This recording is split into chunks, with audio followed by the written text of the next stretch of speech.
Welcome back to the Piney Woods Homestead, y'all. I was looking out the door this morning and I saw buzzards up in the sky, and I was like, what in the world is dead around here? And I came down to put water on the gator and remembered that I had deboned about a 450-pound hog yesterday, and those bones were on the back of the gator, and the buzzards are looking a free meal. A lot of people looking a free meal these days. Guys, thanks for stopping in at the Piney Woods Homestead. Hit that like and subscribe if you hadn't, and if you have, as always, y'all, we appreciate it. Today is the new year, so you'll see this video in a couple of days. That's how things roll around here, y'all. Do a video, edit it. Takes about an hour per minute of video to upload for us, and then you get to see it. We're going to talk about some stuff today, y'all, especially about some things that maybe some people don't want to hear.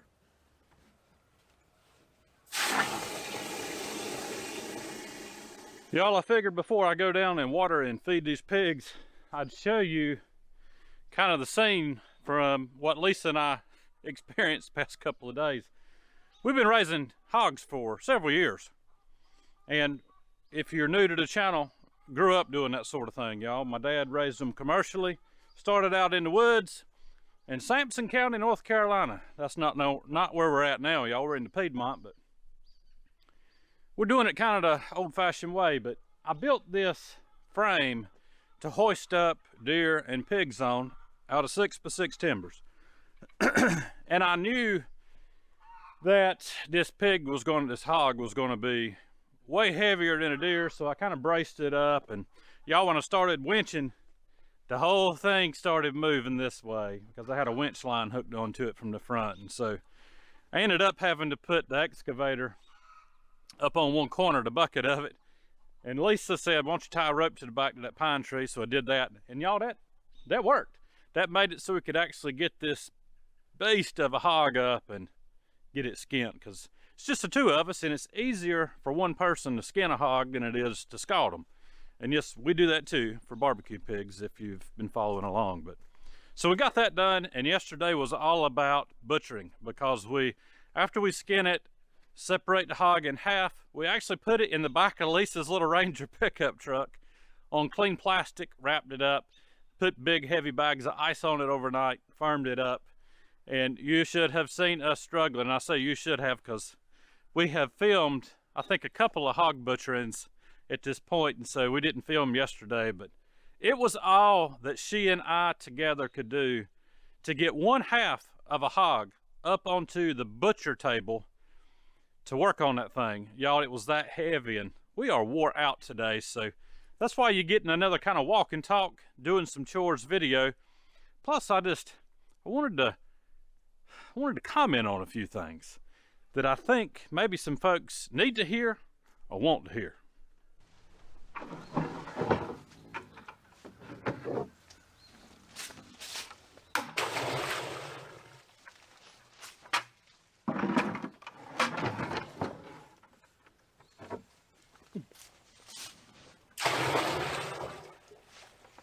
Y'all, somebody made a comment to me, I don't know, it's probably been a year ago or more, when we were showing off the pigs quite a bit, and I was putting water in a barrel, and somebody said, the birds are going to poop all in that water, you need to put a top on that barrel. And y'all, true, I guess a bird could poop right in that. But what about all the mud holes out here that the pigs drink out of? How do I keep the birds from pooping in them? I think that's just about impossible.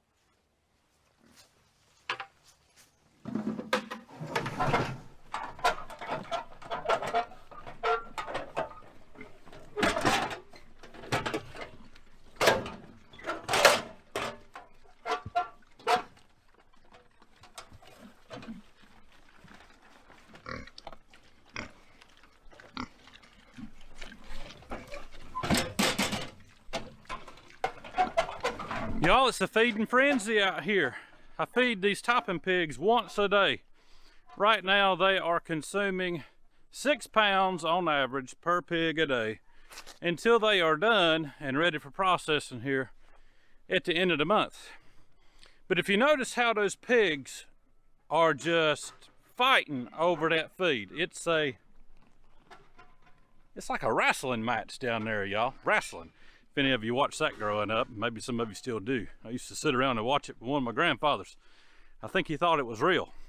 And it was real acting. But it was fun to watch. But anyways, they're wrestling. And I notice a lot of times that people want to wrestle over small things.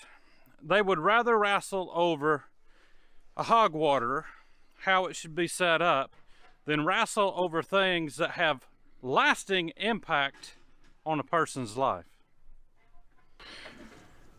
And y'all, you can see that wrestling amongst people in comments on videos. Whether it is a comment somebody has made that is sarcastic. I love sarcasm. Even some of mine, people take it the wrong way, take it to heart. And they'll just be completely offended by something that is really minute in the scheme of things. And some people will argue back and forth on their comments about how somebody has done something the way they wouldn't have done it, or something to that effect. Y'all, those things are never going to change. But as long as you are distracted by small details like that, you're never going to see the big picture and the real issues that really need to change in the world we're living in.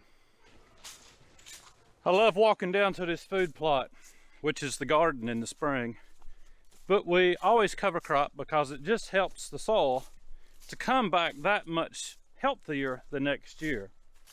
What are some things you're doing to make the soul of your heart healthier? One thing that I do, I read a proverb every single day out of the good book. This morning was Proverbs 1 because it is January the 1st. And so I try to keep track. For the most part, it works out that way. But one of the things that it says early in that proverb is that fools despise wisdom and instruction. I did a couple videos back on what ruffled my feathers at the garbage dump.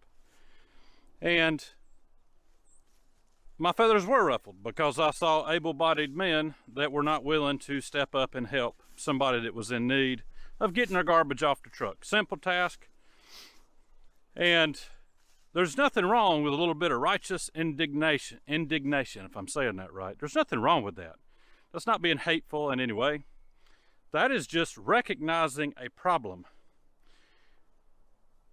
And I'm all about solving problems to the best of my ability, but there are some things I just can't solve. I can't solve the fact that the powers that be that are running you and me, there ain't a whole lot we can do about that. The only thing that I can do is let go of as much control as I think I have, because I really don't have any, y'all. The only control I have is getting up in the morning, helping take care of Lisa and myself and my family, studying the good word, praying for folks, and yeah, stepping out there and helping somebody that's in need. And sometimes people are deceived. They are deceived by the devil. And what I mean by that, y'all, is that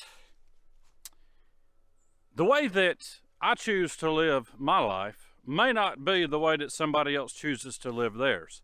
Free will, y'all. We all have it.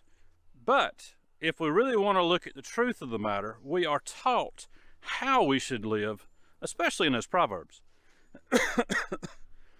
And so to me, that is simple but profound truth of how we should live. The deception there is that people think, you do you, I'll do me. That's just the way it's going to be. There's the deception. The deception is thinking that it is okay to live outside the bounds of what we're instructed on how we should live. And a lot of people will say, don't talk religion, don't talk religion. I'm not talking religion. I'm talking morality. Simple morality from the good book. Simple morality, y'all. And if people could follow that simple morality, man, the world would be a lot better place, wouldn't it? Religion and politics, religion and politics. Don't talk religion and politics. I'm not. I honestly have zero faith in religion and politics. My faith lies in Christ. And some people will say, but That's religion. Christ said religion is this, taking care of widows and orphans. That's religion. I'm talking about the way that we live our life. Faith, acting on that faith, living out your life according to how the good book shows us to live. And that's not me being a Bible thumper, y'all. I've never thumped my Bible in my life. I love walking in the woods, y'all. There's just a certain peace that comes to you when you get away from everything, everyone, all the distractions, and just kind of come out to the woods, look down at a beautiful creek with the water flowing, and just kind of take that rest and relaxation in. And it's pretty peaceful out here, other than a leaf blower I can hear probably about a quarter of a mile away. But that don't bother me too much, y'all. But I like being back here in the woods. It gives me a chance every single day when we come to feed animals, and it's usually Lisa and I most of the time. She's taking the morning off. We worked ourselves silly yesterday processing that 450-pound hog, y'all. And I'm fixing to go up there and join her and rest a little bit. But y'all, you can really get bogged down. You can really get bogged down with somebody commenting rudely to you on a video. And I'm talking about you guys that watch and comment. My daddy told me when I was a kid, and it was truth, he said, son, you got thin skin. And I had to get over that. I was the youngest of 4 kids, still am the youngest of 4. And I would hide behind my mother up until probably I was 15 years old. I had no boldness whatsoever. Now, thankfully, I developed some as time went on, and it served me well through self-employment for the first part of my adult life, then through 15 years of law enforcement, it served me well, and it still serves me well today. But the comments can sometimes get you down, and sometimes, y'all, you may not see all the comments on one of our videos. There's 2 reasons for that. There was a really nice comment somebody gave on one of the last videos, and they were talking about, I believe, faith and things like that. Well, it would not allow me to even respond to the comment. When I would pull it up to respond, it was like it was gone. And occasionally I have noticed that stuff like that apparently gets censored. I don't know if that's the way to describe it or if it's just a glitch in the system. I kind of doubt it's a glitch, y'all, as much money has gone into developing these programs.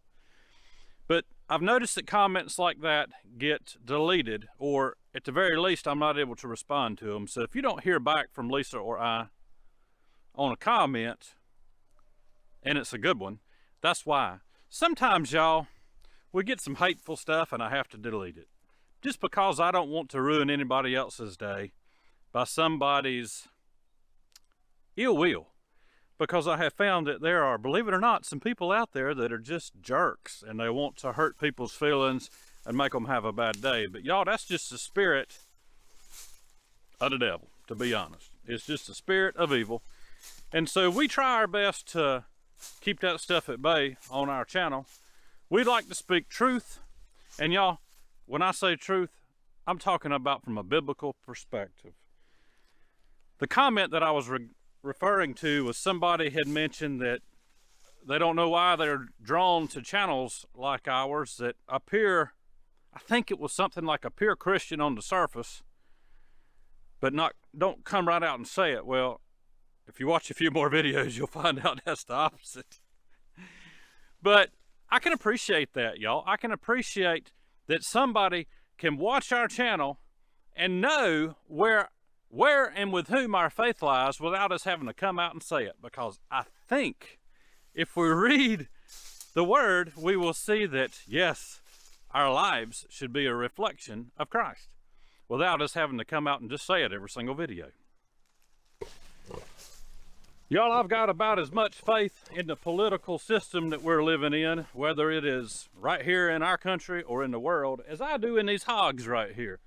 I guarantee you, if I fall down out here in this pig pen and lay long enough, these pigs will get rid of me. That's about how much I trust our government, whether it is on the small scale or on up to the top. There's corruption everywhere, but I'm not here to try to fix any of that, y'all. I can't. I'm a little old peon out here in central North Carolina raising chickens and pigs and gardens. That's how we choose to live. It may not be how you choose to live. Everybody's got their own thing. Maybe you don't like growing vegetables and raising pigs. And I'll be honest, I'm getting a little bit long in the tooth here when it comes to processing these big animals. Even though I've done it for so many years now, it's getting harder and harder, but I'm not trying to change anything. I know a lot of people will say, use your voice, use your voice. Well, I am using my voice. The only change that I am trying to make, if any, is in the hearts and minds of people. That you would be encouraged, that you would see from my perspective and that which I read, what it's like to live as best as I can, the way that the good book tells me to live. And no, it's not telling me to live rural and raise pigs and chickens.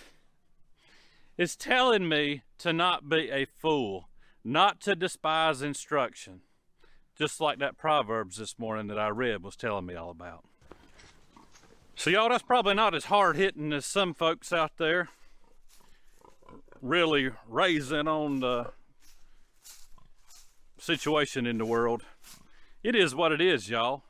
I like another comment somebody made, I read it earlier, said, we're a transition generation, about the same age.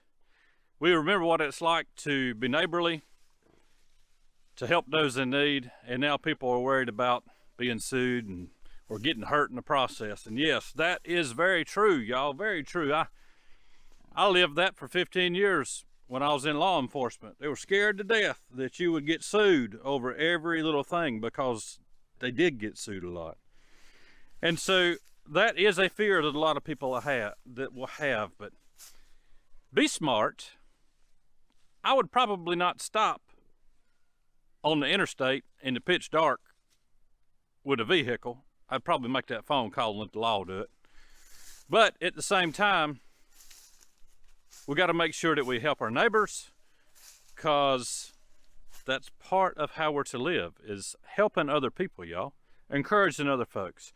Guys, hopefully I've not been too long-winded here, and hopefully you gleaned just a little bit of something out of the mind of just a rural country boy down here in North Carolina, and the way that we live and who we live for, y'all. Guys, y'all have a good day, a great week, and Lord willing, and the creek don't rise too high, we'll see you on the next one, and we're going to do some manual labor, I promise. We'll get back to that. Y'all have a good one. We'll see you. Oh, and y'all, one more thing. Happy New Year. From us to you, we pray that you have a blessed new year. We'll see you on the next one.